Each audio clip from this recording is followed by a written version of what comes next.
Story 1. The Night Shift Visitor. It was a quiet Tuesday night, or at least it should have been. I was the lone attendant at a 24-hour gas station off the M62, the kind of place where even ghosts forget to haunt. No music, just the low hum of fluorescent lights and the occasional cough of the old coffee machine that hadn't worked properly since the early 2000s. My phone had 2% battery, and I was halfway through reading some Reddit thread about cursed VHS tapes when it happened. Around 2:46 a.m., the kind of hour where your breath fogs up despite the heater blasting, a man walked in, tall, hooded, and absolutely silent. No car. No footsteps. Just there. The automatic doors didn't chime, and he didn't set off the motion sensor. One blink, and he was suddenly standing in front of the snacks aisle like he'd been teleported in. He didn't say a word, just stared at the rows of crisps and chocolate bars like he was scanning for something long lost. Not like someone hungry, like someone trying to find a memory. I gave him the usual awkward British nod, hoping he'd just grab a bag of Wotsits and leave, but instead, he turned slowly toward me and whispered in a low, gravelly voice. "Has the red mist come yet?" I thought it was a prank. Maybe one of those TikTok nutters trying to go viral. I chuckled, half nervous, and said, "Don't think so, mate." But he didn't laugh. Instead, he walked over to the counter, leaned close to the CCTV monitor behind me, and tapped the screen, 3 times, slow and deliberate. He pointed at pump 6. I glanced at the screen. Nothing was there. Just static. I tapped the monitor, thinking it glitched, but when I looked back to ask what he meant, he was gone. Not like gone down an aisle gone. I mean gone.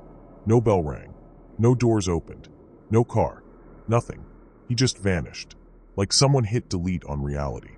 Heart racing, I rewound the footage. He never entered the store. Never walked in. But the crisps he stood next to. They were all over the floor now, like he'd knocked them down with his coat. A trail of salt and vinegar leading nowhere. I called my manager and told him everything. He laughed it off, said I was probably just overtired. But that night, I couldn't sleep. I kept hearing that voice in my head. Has the red mist come yet? I quit the next day. Left the keys on the counter and never looked back. But sometimes I still check the local news. One article caught my eye a few weeks later. A driver crashed into a lorry at pump 6. Said the whole place was covered in a strange red fog seconds before the impact. Whatever that was, it wasn't over. Story 2. The Screamer at pump 4. My cousin Arif worked at a small, family-run petrol station just outside Leeds. He was tough, ex-army, didn't scare easy. Always joked about the weirdos that came in after midnight. But one night, something changed. At exactly 3:12 a.m., I got a voice note from him. No words, just heavy, labored breathing, and a whisper that barely came through. "Don't stop looking. Whatever you do, don't blink." I tried calling him back, no answer. Texted. Nothing. Panic set in, so I got in my car and sped to the station. When I arrived, the forecourt lights were flickering like bad disco strobes. The air stank, like burnt wires and something rotting. Pump 4 had yellow caution tape fluttering in the wind, and 2 police cars sat outside the kiosk. One officer told me Arif was missing. Vanished mid-shift. No break, no sign out. Just gone. His phone was found near pump 4, still recording. I asked if I could hear it. They said it was evidence.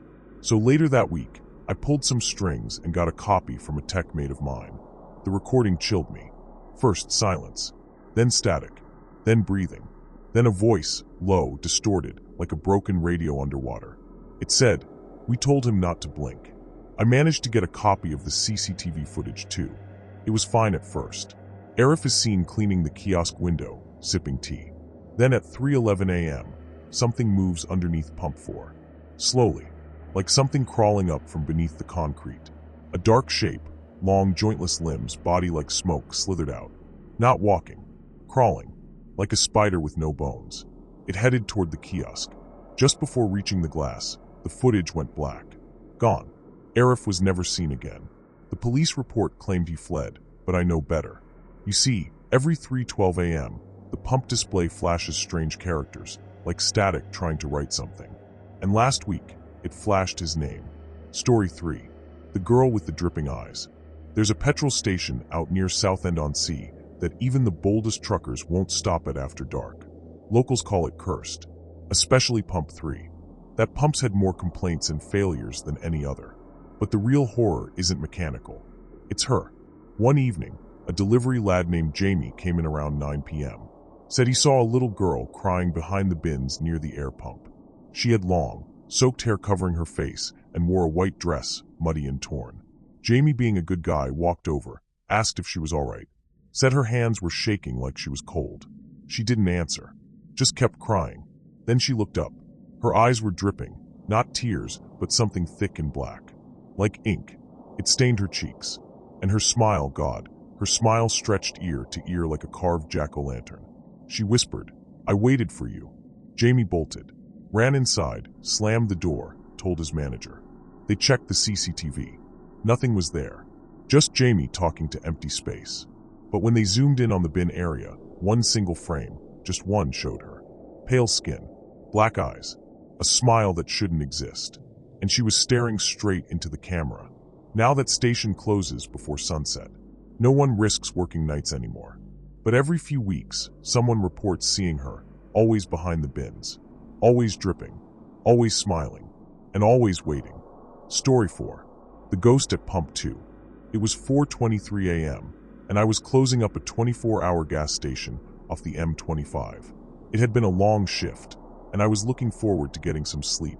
But just before I locked the door, I noticed something strange. A car was parked at Pump 2. A beaten-up blue sedan that looked like it hadn't been washed in years. The headlights were on, but there was no driver in sight.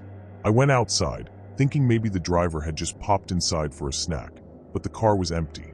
Not a soul around. That's when I heard it, a soft, eerie humming coming from the back of the station.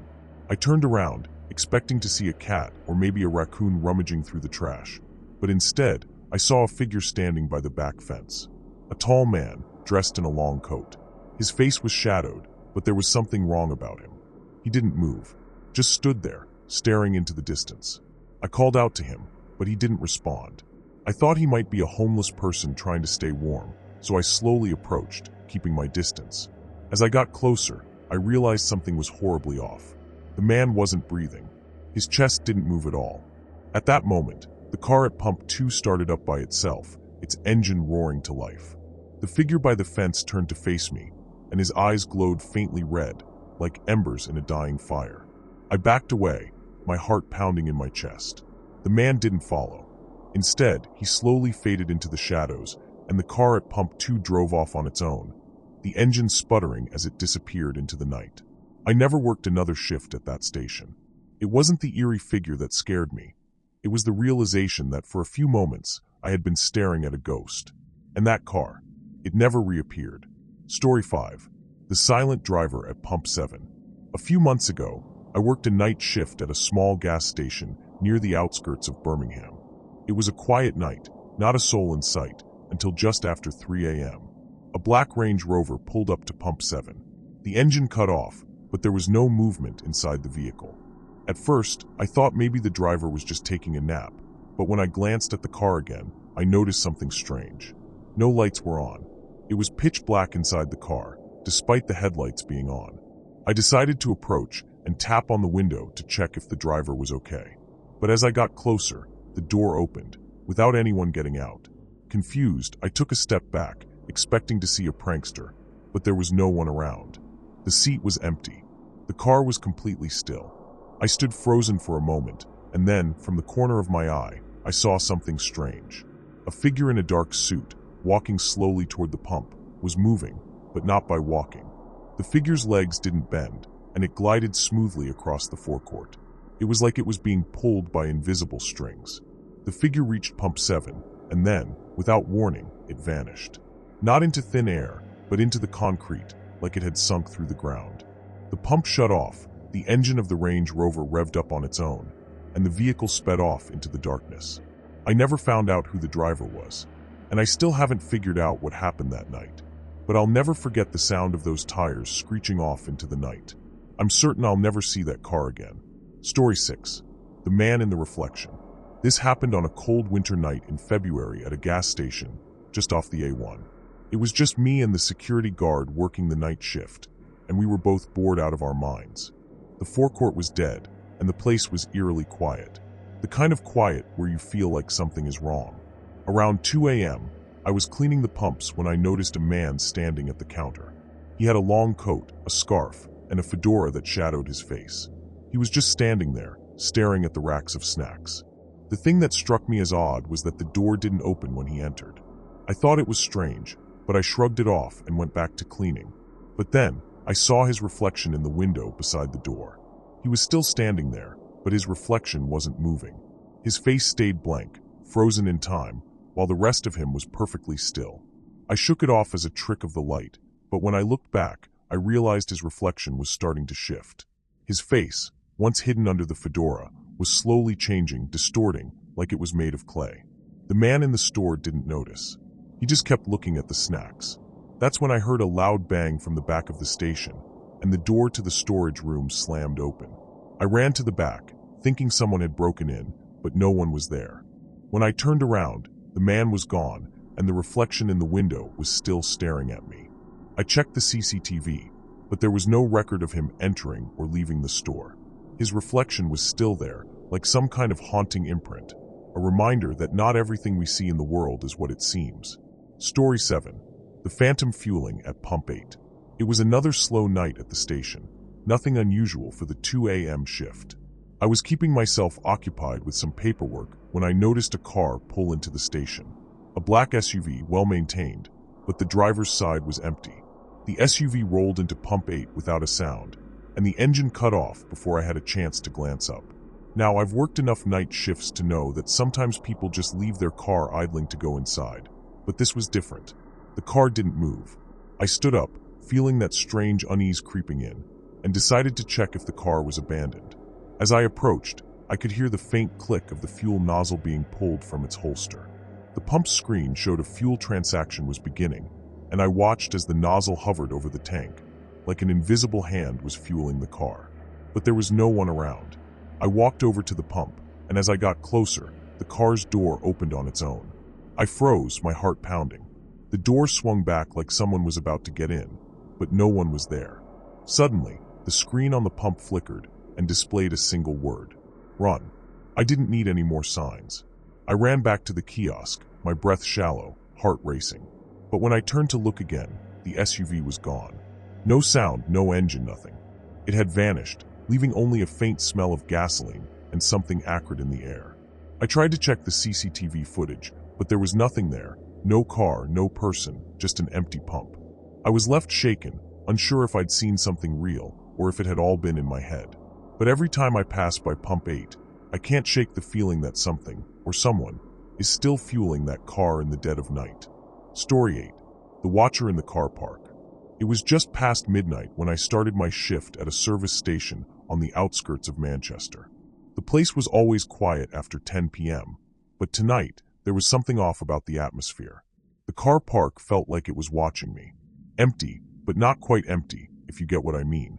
Around 2:30 a.m., I glanced out the window and saw a car parked by the far end of the lot. It was an old, rusty sedan with no lights on. Nothing unusual at first, until I noticed a figure sitting in the driver's seat, unmoving, staring straight ahead. I tried to brush it off. Maybe it was someone sleeping in their car.